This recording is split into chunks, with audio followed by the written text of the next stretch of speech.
একদিকে আকাশছোঁয়া জ্বালানি তেলের দাম, অন্যদিকে রেকর্ড ভাঙা তীব্র গরম। অফিস শেষ করে বাড়ি ফেরা যেন এক বিভীষিকা।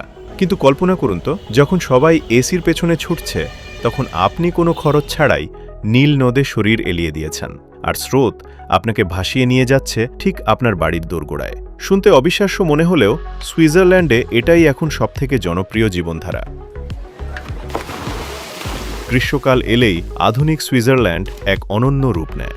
বার্ন এবং ব্যাজেল শহরের কর্মজীবী মানুষরা যাতায়াতের জন্য কোনো বাস বা ট্যাক্সি নয়, বরং বেছে নেয় নদীকে।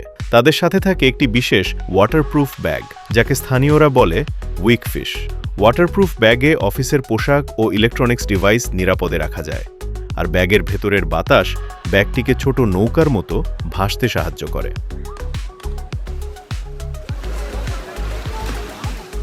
যেখানে সারা বিশ্ব জ্বালানি সংকটে হিমশিম খাচ্ছে, এখানে যাতায়াত খরচ একদম শূন্য।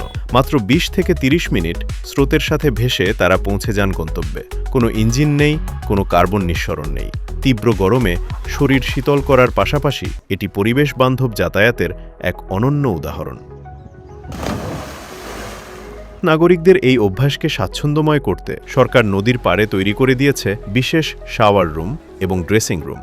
এমনকি নদীর পানির মান এবং স্রোতের গতি নিয়মিত পরীক্ষা করা হয়, যেন কারো নিরাপত্তা বা স্বাস্থ্য ঝুঁকি না থাকে।